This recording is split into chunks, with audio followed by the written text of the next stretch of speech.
నిన్నటి కథలో మహాయుద్ధుడు ఆధిపత్యం పోరు వల్లే నెమళ్ళు హంసలు కొట్టుకొని చచ్చినాయి అని చెప్పారు కదా. అప్పుడు శాంతం చెప్పండి ఏం జరిగింది, ఇప్పుడు ఏం జరిగింది అంటూ ఆ పక్షులు అడిగినాయి.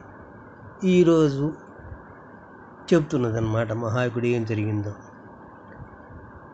ఒక్కొక్కసారి గొప్పలే తమకి తిప్పలు తెస్తాయి అనే సూక్తి దీర్ఘనాసికం విస్మరించి అతిగా ప్రవర్తించి అనవసరమైన యుద్ధానికి కారణమైంది.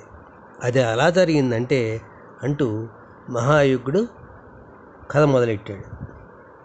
దీర్ఘనాసికానికి ఘనంగా అతిథి సత్కారాలు చేశారు కదా వాళ్ళు. అనంతరం ఆ పక్షులు, రేపు మా రాజుగారి దర్శనం చేసుకుందువు, ముందు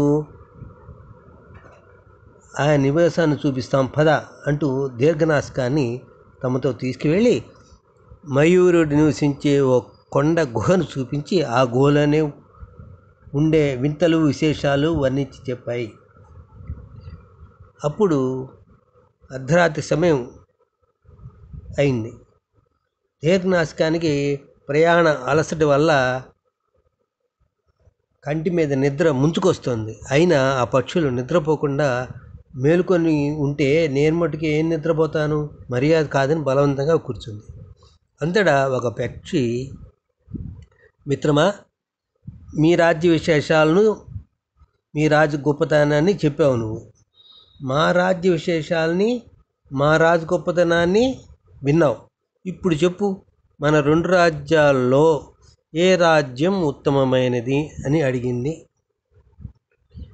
అప్పుడు దీర్ఘనాసికం నోరూపి, మిత్రులారా, మీ రాజ్యం ఒక పక్క రాళ్లతోనూ మరో పక్క చెట్లతోనూ నిండి ఉన్న రాజ్యం. మాది మానస సరోవరాన్ని మరిపించే అందాల రాజ్యం. ఇక్కడ ఈ వెన్నెల రాత్రి కూడా చీకటి వెలుగులు కలిసి కనిపిస్తూ ఉన్నాయి. మా రాజ్యంలో అలా కాదు. ఈ సమయంలో వెలుగులు తప్ప చీకటి కనిపించదు. మా ప్రభువులు కష్టసుఖాలను విచారించి సలహాలు ఇస్తారు, కానీ మీ ప్రభువులు విందు వినోదాలతో కాలక్షేపం చేస్తారు. మా రాజ్యం స్వర్గం, మీ రాజ్యం నరకం కాకపోయినా దానితో సమానమే. మీరు అడిగారు కనుకే ఈ పోలిక చెప్పాను అని దీర్ఘనాసికం వివరించింది. ఓరి దీర్ఘనాసికమా, మా రాజ్యం వచ్చి మా ఆతిథ్యం పొంది మా రాజులను దూషించి మా రాజ్యాన్ని నరకంతో పోలుస్తావా అంటూ ఆ పక్షులన్నీ కలిసి దీర్ఘనాసికాన్ని తిడుతూ దాని మీదకి దాడి చేసాయి. దీర్ఘనాసికం కూడా వాటితో ఎదురుదిగి పోరాడి ఒంటి నిండా గాయాలయ్యి నేలకోవటంతో బంధించి తమ రాజైన మయూరము ఎదుటికి నిలబెట్టినాయి. ప్రభు, దీని పేరు దీర్ఘనాసికంట. కర్పూర దీపంలో పద్మకేళి సరస్సులో దీని నివాసమట.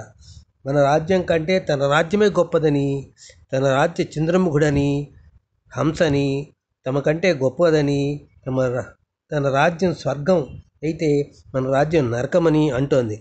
తమరు విచారించి ఈ పొగరబోతును సృష్టించండి అని చెప్పాయి. ఆ పక్షుల మాటలు విని మంత్రి అయిన దూరదర్శి, ప్రభు, ఆ కర్పూర దీపం మన సామంత రాజ్యం. సామంతులు చక్రవర్తులు కప్పం చెల్లించాలి కదా, అది రివాజు కనుక ఈ దీర్ఘనాసికం వెంట మన రాయబారిని పంపుదాం అంటూ చెప్పాడు.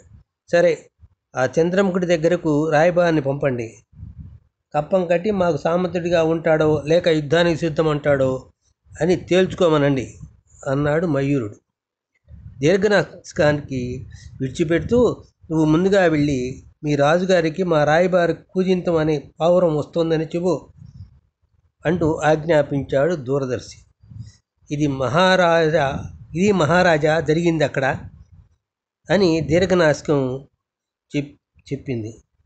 చెప్పి, ఆ రాజు మూర్ఖుడు, ఆ ప్రజలు మూర్ఖులు, వాళ్ళతో సామంతులుగా ఉండటం కంటే యుద్ధంలో విజయమే వీరస్వర్గమో తేల్చుకోవటం మేలు అన్నది దీర్ఘనాసికం ఆవేశంగా.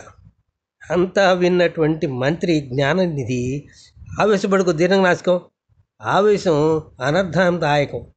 దురాలోచన లేక ముంగి సహాయాన్ని కోరి దానికి బలైపోయిన కొంగల జంట వలె కాకూడదు మన బ్రతుకులు అన్నాడు.